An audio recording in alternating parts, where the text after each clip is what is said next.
স্বাগত জানাচ্ছি খাতুনগঞ্জ থেকে মতিঝিলে, সাথে আছে আমি শামীম জাহেদি।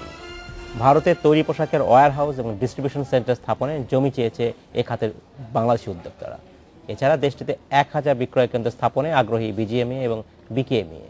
সব মিলে $2.5 কোটি বিনিয়োগের প্রস্তাব ভারতীয় হাইকমিশনে দিয়েছে বাংলাদেশের ব্যবসায়ীরা। আজ আমরা আলোচনা করব ভারতে বাংলাদেশের বিনিয়োগ।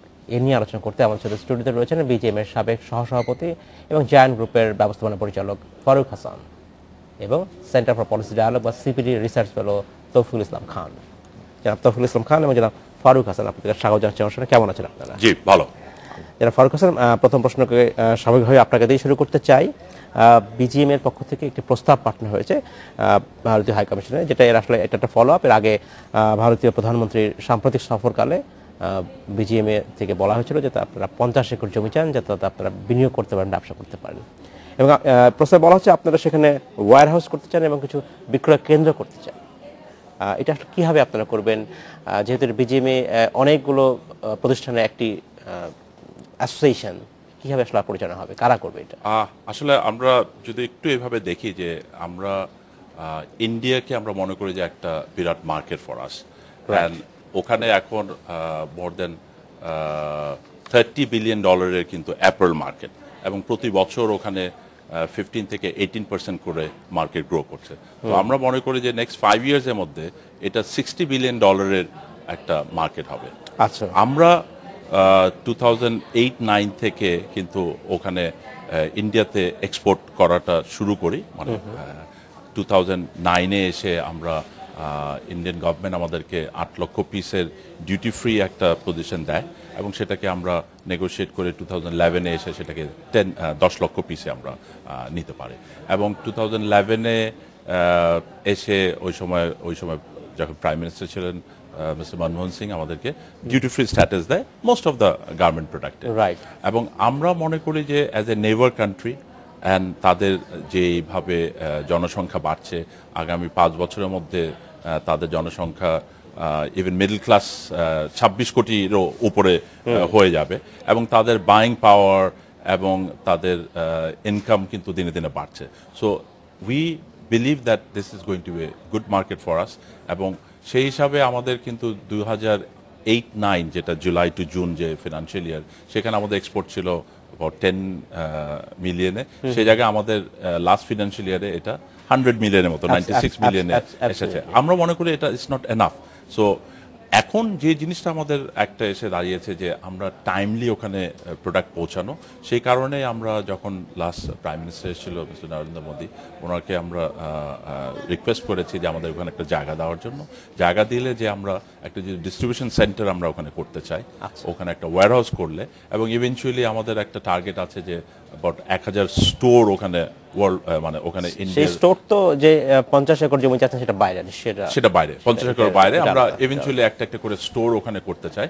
এটা আসলে আমরা যেভাবে করতে চাই যে আমরা একটা বিজিএমইএ, বিকেএমইএ এবং এটার সাথে যারা আমাদের যে অন্যান্য যারা স্টেক হোল্ডার আছে, ডিস্ট্রিবিউটর যারা আছে, তারপরে তাদেরকে সঙ্গে নিয়ে আমরা একটা কোম্পানি করে সেখানে জায়গাটা নিয়ে ডিস্ট্রিবিউশন সেন্টার করতে চাই, এবং আস্তে আস্তে ওইখানের লোকাল পার্টনারদের সাথেও মিলে আমরা স্টোরগুলো করতে চাই, যার ফলে আমরা যে ইন্টারন্যাশনাল প্রোডাক্ট তৈরি করছি, গুড কোয়ালিটি ভালো প্রোডাক্ট তৈরি করছি, সেটা ওখানে যদি আমরা ডিসপ্লে করতে পারি, আমরা ওখানে তাদের সামনে পৌঁছে দিতে পারি, তাহলে অনেক রিটেলার আছে, তারা কিন্তু ওখানে অনেক ছোট ছোট রিটেলার আছে, তারা ইম্পোর্টের হ্যাসেলে যায় না। আর আপনি জানেন যে ইন্ডিয়ার সাথে একটা এই যে ইম্পোর্ট এক্সপোর্টের একটা হ্যাসেল আছে, এই যে এখনো ভিসা সিস্টেমের কারণে, পোর্টের কারণে, টেস্টিং ল্যাব, এইসব কারণে কিন্তু এখনো আমাদের মানে ইম্পোর্ট এক্সপোর্টের একটা সময় লেগে যায়।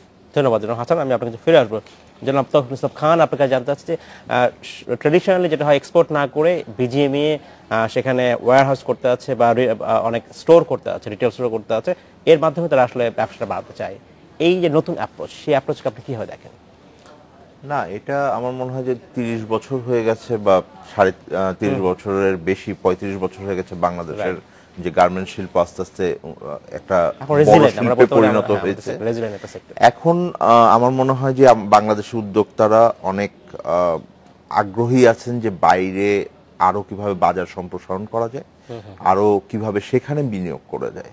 ফলে বিনিয়োগের যে ট্র্যাডিশনাল চ্যানেলগুলো ছিল, যে আমরা এখান থেকে শুধুমাত্র আমাদেরকে বলতাম যে আমরা ব্র্যান্ডগুলোকে শুধুমাত্র সাপ্লাই দিই। এক্স্যাক্টলি। সো সাপ্লায়ার থেকে যেটা বাংলাদেশের 30 বছরের বেশি সময় ধরে যেটা হয়নি, যেটা হয়তো হতে পারতো, সেটা হলো যে এখনো ব্র্যান্ডিং হয়নি। সেই অর্থে গ্লোবাল লেভেলে আমাদের গার্মেন্টসের তেমন কোনো বড় ব্র্যান্ড নেই। হ্যাঁ, এটা একটাই হবে। ফলে আমরা নিজেরা সেভাবে একটা ব্র্যান্ড তৈরি করতে পারিনি।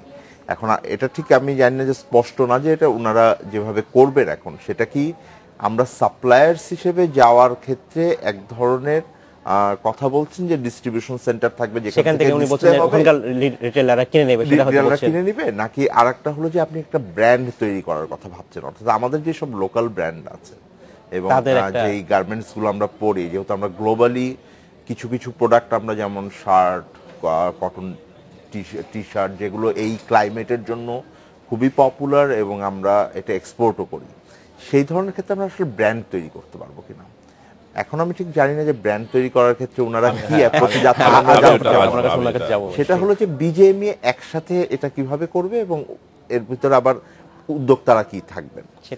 একটা বড় যে জায়গা আছে সেটা হলো যে এটা পুরোটা একটা আসার কথা, আমার মনে হয় যে খুবই ইতিবাচকভাবে দেখা উচিত এই ধরনের বিনিয়োগের ক্ষেত্রে। এবং উনাদের এখন আপনি যে দেখবেন যে বিজিএমইএ যখন পুরোপুরি যাবে, এই বিনিয়োগটা করবার ক্ষেত্রে এখন বৈদেশিক অর্থের যে কিছুটা ছাড় দেওয়া আছে, অর্থাৎ রিটেনশনের যেই মাত্রাটা বাড়িয়ে দেওয়া হলো, সেটাকে ওনারা ব্যবহার করতে পারবেন। ফলে সেক্ষেত্রে যদি ভারতের সাথে এই চুক্তিটা একভাবে হয় বিজিএমইএ, যেখানে তারা জমি পাবেন বা তৈরি করবেন, সেক্ষেত্রে বিনিয়োগের একটা নতুন সম্ভাবনা তৈরি হবে। যেটা খতিয়ে দেখবার আছে সেটা হলো যে ওনাদের অ্যাপ্রোচটা কিরকম। আমরা সেটাই জানতে চাচ্ছি জনাব হাসান। আসলে বিজিএমইএ তো একটি অ্যাসোসিয়েশন যেখানে অনেকগুলো মানে অনেকগুলো প্রতিষ্ঠান, ফ্যাক্টরি তার সদস্য। এইটাকে আসলে কিভাবে করবেন? আমি যদি বলি যে এখন একটা স্টোর নেওয়া হলো বা একটা ওয়্যার হাউস নেওয়া হলো, সেটা কিভাবে সবাই ইউজ করবেন আপনারা? এখানে যেটা বলছিলেন যে হ্যাঁ, আমরা কিন্তু এখানে আপনি দেখবেন যে আমরা লোকালিও এখানে ব্র্যান্ড তৈরি হয়েছে। এখন আমাদের এখানে লোকাল ব্র্যান্ড তৈরি হচ্ছে এবং আলটিমেটলি ওখানে কিন্তু আমরা ব্র্যান্ডিং করে যাব। আমাদের যেটা উদ্দেশ্য যে ওখানে আমরা প্রোডাক্টগুলো বিভিন্ন ব্র্যান্ডের আন্ডারে যাবে এবং সেই ব্র্যান্ডের আন্ডারে যেই বিভিন্ন প্রোডাক্ট ওখানে যাবে। এবং এখানে অনেকগুলো কোম্পানি আছে, অনেক ফ্যাক্টরি আছে, সেই ফ্যাক্টরিগুলো কিন্তু ওখানে সবাই এটার মধ্যে একজন অংশীদার হবে এখানে।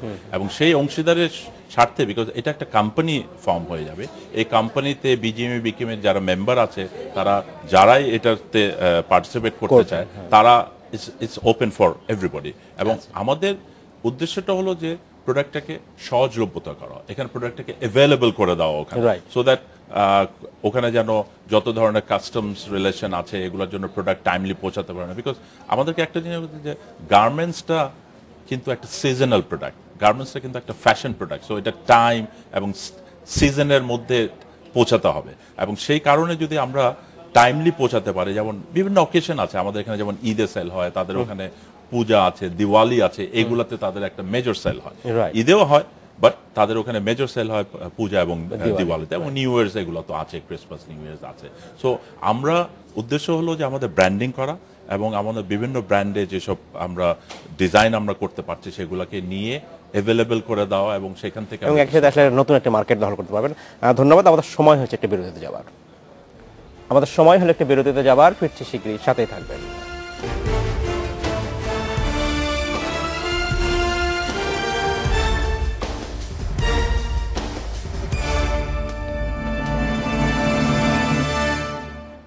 স্বাগত আরেকবার খাতুনগঞ্জ থেকে মতিঝিলে। আজ আমরা আলোচনা করছি ভারতে বাংলাদেশের বিনিয়োগ নিয়ে। এ নিয়ে আলোচনা করতে আমার সাথে স্টুডিওতে রয়েছেন বিজিএমইএর সাবেক সভাপতি এবং জায়ান্ট গ্রুপের ব্যবস্থাপনা পরিচালক ফারুক হাসান এবং সেন্টার ফর পলিসি ডায়ালগ বা সিপিডি রিসার্চ ফেলো তৌফিক ইসলাম খান। জনাব খান এবং জনাব হাসান, আপনাদেরকে স্বাগত জানাচ্ছি অনুষ্ঠানে আরেকবার। জনাব খান, আপনাকে জানতে চাচ্ছি, আমরা কথা বলছি যে বাংলাদেশের বিনিয়োগের কথা বলছি, বিজিএমইএ বা পোশাক খাতের যারা উদ্যোক্তা আছেন তারা বিনিয়োগ করতে চান ভারতে। বাংলাদেশ থেকে বিনিয়োগ করা, বিদেশে বিনিয়োগ করা অনেক কঠিন কাজ, কারণ এখন যেসব রেগুলেটরি ফ্রেমওয়ার্ক আছে এরই মধ্যে থেকে করা ভেরি টাফ, ডিফিকাল্ট। আপনার কি মনে হয় সেক্ষেত্রে বিজিএমইএ কি ধরনের চ্যালেঞ্জের মুখে পড়বে এখন, বা সেই ধরনের ওই রেগুলেশনগুলো পরিবর্তন করা দরকার কিনা? না, আমার মনে হয় যে এখন যে রেগুলেশনটা আছে এটার একটা কারণ হলো যে আমাদের যে ক্যাপিটাল অ্যাকাউন্ট আমরা বলি সেটা পুরোপুরি কনভার্টেবল না, এবং আপনাকে অনেকগুলো নিয়ম মেনে অ্যাপ্লিকেশন দিয়ে স্ক্রুটিনির ভিতর দিয়ে গিয়ে বিনিয়োগ করতে হয়, ফলে খুব সহজ না বাংলাদেশ থেকে পুঁজি বাইরে নিয়ে যাওয়া। কিন্তু যারা রপ্তানিকারক আছেন, যেহেতু বিজিএমইএ এবং বিকেএমইএ বাংলাদেশের দুটো সবচেয়ে বড় রপ্তানিকারক প্রতিষ্ঠান বা অর্গানাইজেশন অ্যাসোসিয়েশন, সেক্ষেত্রে তাদের একটা সুবিধা আছে, তারা কিন্তু তাদের এক্সপোর্টের যে অ্যামাউন্টটা, সে অ্যামাউন্টের একটা অংশ ওনারা বাইরে বৈদেশিক মুদ্রায় রাখতে পারেন, যেই মুদ্রাটা আবার ওনারা এই ধরনের বিনিয়োগের ক্ষেত্রে করতে পারবেন। এটা আসলে সুযোগটা দেওয়াই হয় হলো আসলে এই ধরনের বিনিয়োগের কাজের জন্য। এবং অনেক ক্ষেত্রেই অনেক প্রতিষ্ঠান আছেন যারা বাইরে অফিস খোলার ক্ষেত্রে বা লিয়াজো অফিসের ক্ষেত্রে, ট্রাভেল করবার ক্ষেত্রে, ফ্যাশন শোতে পার্টিসিপেট করার জন্য এই ধরনের অর্থ ব্যবহার করেছেন এর আগে। এটা সাম্প্রতিক সময় যেহেতু আমাদের বৈদেশিক লেনদেনের একটু এখন সহজ অবস্থায় আছে, সেই সহজ অবস্থাটাকে কাজে লাগিয়ে এখন সেই রিটেনশনের অ্যামাউন্টটা কিছুটা বাড়ানো হলো, এটা জাস্ট গত মাসে করা হয়েছে। ফলে সেই দিক থেকে আরেকটু সুবিধা রপ্তানিকারকরা পাবেন। এখন এই রপ্তানিকারকরাই যদি ইনভেস্ট করতে চান, তাহলে আমার মনে হয় যে সেই অ্যামাউন্ট থেকেই তারা ইনভেস্ট করতে পারবেন, এবং বিজেএমইএ এবং বিকেএমইএ এর মতো দুটো অ্যাসোসিয়েশন যদি তাদের পাশে থাকেন, তাহলে এই অ্যামাউন্টের জন্য আপনাকে অনেক বেশি, আমার মনে হয় না যে রুলস এর ভিতর দিয়ে অ্যাপ্লাই করে করতে হবে। ফলে সেটার একটা সুযোগ রয়েছে, এবং এই পুরো বিষয়টায় আমার মনে হয় যে সেই দিকভাবে আগানোই প্রাথমিকভাবে ঠিক করা ভালো, কারণ এটা একটা ঝুঁকিও আছে, সেটা আস্তে আস্তে হয়তো মানে হবে, এটা বৃদ্ধি পাবে, এটা হয়তো সময় লাগবে। আমি যেটা বলছিলাম যে আলাপ হচ্ছিল ফাকবার সাথে, যে পুরো বিষয়টাই বাংলাদেশের রপ্তানিকারকদের জন্য একটু নতুন হবে। সেটা হলো যে বাজারের যে ঝুঁকি আছে, বাজারের যে অ্যানালাইসিস আছে, সেটা আমাদের এখানে রপ্তানিকারকরা আগে অতখানি করতেন না। আমরা খুবই ডিমান্ড ওরিয়েন্টেড সাপ্লাই দিতাম, অর্থাৎ আমাদের বায়াররা যা চান, গ্যাপে বসে বা ওয়ালমার্টে বসে তারা যে ধরনের মার্কেট অ্যানালাইসিস করে যেই প্রোডাক্ট চাচ্ছেন, সেটা আমরা সাপ্লাই দিতে যাওয়ার ক্ষেত্রে একদম পারফেক্ট, বাংলাদেশ কম্পিটিটিভ। এখন আমাদের নিজেদের এই চাহিদাগুলোকে অ্যানালাইসিস করতে হবে, সেই চাহিদা বুঝতে হবে, আমাদেরকে ফ্যাশন তৈরি করতে হবে যে আমরা কোনো নতুন ফ্যাশন নিয়ে যেতে পারি কিনা ইন্ডিয়ান মার্কেটে। ফলে সেটা একটু নতুন, আমার ধরনের সেই চ্যালেঞ্জগুলো মোকাবেলার জন্য বাংলাদেশের উদ্যোক্তারা এখন তৈরি হওয়ার জন্য সবচেয়ে বড় প্রস্তুতি। জনাব হাসান, সেই চ্যালেঞ্জ যে নতুন অ্যাপ্রোচ, আমরা ডিমান্ড ওরিয়েন্টেড না, আমরা ওখানে আসলে ডিমান্ড ক্রিয়েট করতে চাই, সেই ডিমান্ড তৈরি করবার জন্য যে এক্সপার্টিজ রয়েছে আমাদের উদ্যোক্তাদের মধ্যে, সেটা আছে কিনা? হ্যাঁ, আমরা আসলে আমাদের তো অনেকগুলো বছর হয়ে গেল, 30 বছর আমরা ক্রস করে যাচ্ছি। তো এখন কিন্তু এই এক্সপার্টিসগুলো আমাদের তৈরি হয়েছে। আপনারা আমাদের এখানে আগে আমরা এটা সত্যি, এখন আমরা যেটা করছি যে বায়াররা যে ডিজাইন দেয়, যে আইটেম দেয়, সেটাকে ফলো করে আমরা তাদের জন্য প্রোডাকশন করি এবং আমরা শিপমেন্ট করি। সেভাবে আমরা একটা এক্সপার্টিস তৈরি করেছি। আমরা কোয়ালিটি, কোয়ান্টিটি সবকিছু, ডিজাইন, ফ্যাশন, এগুলো হচ্ছে। এখন কিন্তু আপনি দেখবেন যে আমি নিজে ইনভলভ, এই যে বিইউএফটি, আমাদের BGMEA university of fashion technology, এখান থেকে আমাদের অনেক ফ্যাশন ডিজাইনার বের হচ্ছে, অনেক মার্চেন্ডাইজার বের হচ্ছে, নিটের টেকনিক্যাল এক্সপার্টরা বের হচ্ছে। তারা কিন্তু নিজেরা এখন ডিজাইনিং করছে, এবং এইসব স্টুডেন্টরা, এইসব ফ্যাশন ডিজাইনাররা, ইয়াং ফ্যাশন ডিজাইনাররা ডিজাইন তৈরি করছে। সো আমরা এখন নিজের ডিজাইন তৈরি করা শুরু করেছি। আমরা মনে করি যে ইন্ডিয়াতে যে ইনিশিয়েটিভটা আমরা নিতে চাচ্ছি, সেটাতে একটা হলো যে আপনি দেখবেন যে আমরা কিন্তু এখন লোকালি অনেক ব্র্যান্ডও তৈরি আছে, অনেক এক্সপোর্ট হাউস যারা এতদিন এক্সপোর্ট করতো, তারা কিন্তু নিজস্ব ব্র্যান্ড এখানে তৈরি করেছে, এবং সেই ব্র্যান্ডের কিন্তু ডিজাইনগুলো আমাদের লোকাল ফ্যাশন ডিজাইনাররাই তৈরি করছে, এবং আস্তে আস্তে কিন্তু ব্র্যান্ডিং হচ্ছে প্রোডাক্টে। আগে যেমন আমরা এক্সপোর্ট আইটেমে 100% ফলো করতাম, কিন্তু এখন আমাদের কিন্তু নিজস্ব ডিজাইন হয়ে গেছে, নিজস্ব। সো এই ওয়্যারহাউসটা তৈরি করার উদ্দেশ্যই হলো যে এইখানে আমরা নিজস্ব ব্র্যান্ডে প্রোডাক্ট ওখানে নিয়ে যাব। ওখানে কিন্তু অনেক বড় বড় স্টোর আছে, আবার ছোট ছোট স্টোর আছে। তারা, আমি আগেও যেটা বলেছি যে তারা ইম্পোর্ট করার একটা হ্যাসেল থেকে আমরা যদি ওখানে অ্যাভেলেবল করে দিতে পারি, তারা কিন্তু বড় বড় যেসব স্টোর আছে ওখানে শপিং শপ, একটা বড় দোকানের মধ্যে একটা কর্নারে একটা ব্র্যান্ড, আমাদের অনেকগুলো ব্র্যান্ডের মধ্যে একটা ব্র্যান্ড তারা ওখানে পছন্দ করে নিয়ে গেল। সো তারা বাংলাদেশে এসে ছোট ছোট কোয়ান্টিটি তখন কিনতে হবে না, তারা কিন্তু ওখানেই পেয়ে যাবে, এবং সিজন টাইম এই সুযোগে তারা অ্যাডভান্টেজটা নিতে পারবে। জনাব খান, আপনাকে জানতে আসলাম যে এই যে নতুন অ্যাপ্রোচের কথা বলছে বিজিএমইএ, যে তারা সেখানে নিয়ে যাবে এবং সেখানকার ছোট ছোট রিটেলার নিয়ে যাবে, এক্ষেত্রে একটা বড় ভূমিকা থাকা উচিত আসলে ব্র্যান্ড, লোকাল ব্র্যান্ড। যদি তারা জানে যে এই ব্র্যান্ড সম্বন্ধে তারা সচেতন হয়, তাহলে এটা আসলে সম্ভব হবে। বাংলাদেশি ব্র্যান্ড সে অর্থে আপনিও বলছিলেন যে আসলে সেই অর্থে আমাদের কোনো স্ট্রং ব্র্যান্ড নেই, গ্লোবাল লেভেলে গ্লোবাল নাই। এখন যদি আমরা আঞ্চলিক লেভেলেও যদি চিন্তা করি, সেক্ষেত্রে এখন রাইট টাইম কিনা এবং ব্র্যান্ড কেন আসলে তৈরি হচ্ছে না বা এতদিন কেন হয় না? না, আমার মনে হয় যে যেটা বললাম যে বাংলাদেশের উদ্যোক্তারা প্রথম তো হলো যেই বড় বড় ব্র্যান্ডের জন্য আসলে আমরা তৈরি করেছি, আমরা লেভাইস তৈরি করেছি, আমরা গ্যাপ তৈরি করেছি, আমরা এখন অন্যান্য ওলমার্ট বা অন্য ধরনের প্রোডাক্ট আমরা করেছি, ফলে যারা করছি, H&M করছি, ফলে সেদিক থেকে কোনো ব্যাপার নেই। আমরা, আমার মনে হয় যে competitive to produce absolutely highest quality of products. বাংলাদেশের যে তৈরি পোশাক আছে সেটা সবচেয়ে ভালো মানের তৈরি পোশাক যে তৈরি করে বাংলাদেশ, এটা নিয়ে কোনো সন্দেহ নেই বিশ্বব্যাপী। একই সাথে আপনি দেখবেন যে বাংলাদেশের যেসব লোকাল ব্র্যান্ড আছে যেগুলো আমরা অনেক সময় পড়ি, সেটার ক্ষেত্রেও কিন্তু বাংলাদেশেও একটা চাহিদা আছে। বাংলাদেশের যারা মানুষ আছে তারা কিন্তু এই লোকাল ব্র্যান্ডগুলোর বেসিক্যালি, আমি বলছি যে যেগুলো বেসিক শার্ট, আমরা যে ধরনের এখন পরে আছি, বেসিক যে গেঞ্জিগুলো, ভেরি বেসিক প্রোডাক্টস এর ক্ষেত্রে কিন্তু আমরা স্টার্ট করতে পারি, হয়তো ওনারাও সেটা চেষ্টা করবেন। ইভেন ডেনিমটা অবশ্যই ডেফিনেটলি খুব ভালো করছি, নিটেও আমরা খুব ভালো করছি, ফলে সেটাও দরকার আছে। আমরা ইভেন সোয়েটারের ক্ষেত্রেও খুব ভালো করছি। ফলে সেই দিক থেকে এই অ্যাপ্রোচটা কিভাবে নিয়ে বিভিন্ন ব্র্যান্ডগুলো থাকবেন, আমার ধারণা তখন একটা সবচেয়ে বড় কথা হলো যে অ্যাসোসিয়েশনের পক্ষ থেকে এটা কিভাবে তারা মিটিগেট করবেন একজন আরেকজনের সাথে, কারণ তারা একজন আরেকজনের সাথে কম্পিট করবে।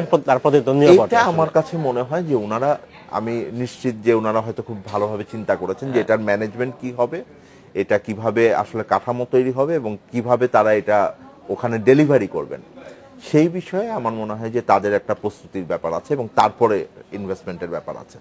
সেটা নিশ্চয়ই উনি যেটা বলছিলেন যে স্টেক হোল্ডার যারা হয়তো এখন পার্টিসিপেট করবে না, 2 বছর পরে যদি অন্যদেরকে দেখে এনকারেজ হয়ে পার্টিসিপেট করতে চায় এই ধরনের ক্ষেত্রে, তখন প্রভিশন গুলো কি হবে, ফলে এই পুরো বিষয়টা এবং এটা কে গভর্ন করবে। আমি জানি যে একটা অ্যাসোসিয়েশনের ভিতরে একটা থাকবে, কিন্তু সরকারেরও একটা দৃষ্টিভঙ্গি থাকতে হবে যে আমি এই বিষয়টাকে প্রমোট করতে চাচ্ছি, because India is not the last frontier. আমি বলবো যে এটা আমাদের ইন্ডিয়ার থেকে যদি আমরা করতে পারি তাহলে অন্যান্য দেশে সম্ভব। বিশেষত যেসব দেশে বাংলাদেশের বড় লোকাল কমিউনিটি আছে, আমাদের বড় ডায়াসপোরা আছে, সেখানে কিন্তু আপনারা ব্যাপারে আগ্রহী হতে হবে আস্তে আস্তে।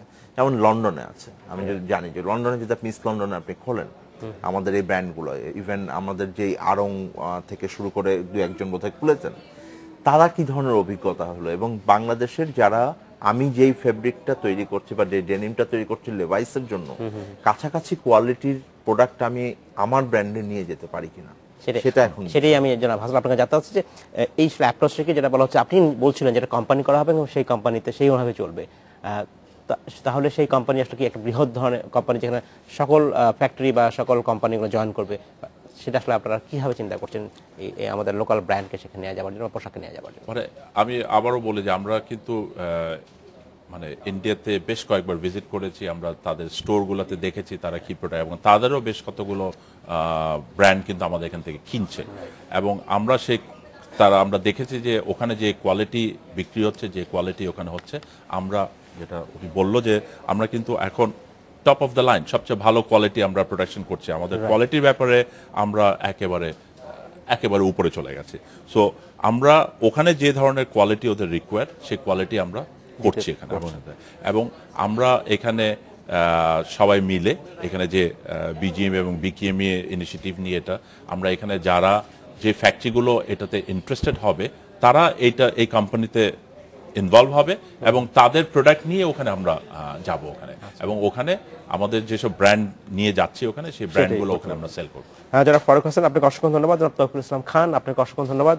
নিশ্চয়ই আমরা ভবিষ্যতে আবারও কথা বলবো এসব নিয়ে। ধন্যবাদ আপনাকে। এই ছিল আজকের মতো খাতুনগঞ্জ থেকে মতিঝিল। আমাদের সাথেই থাকবেন, দেখা হবে আবার।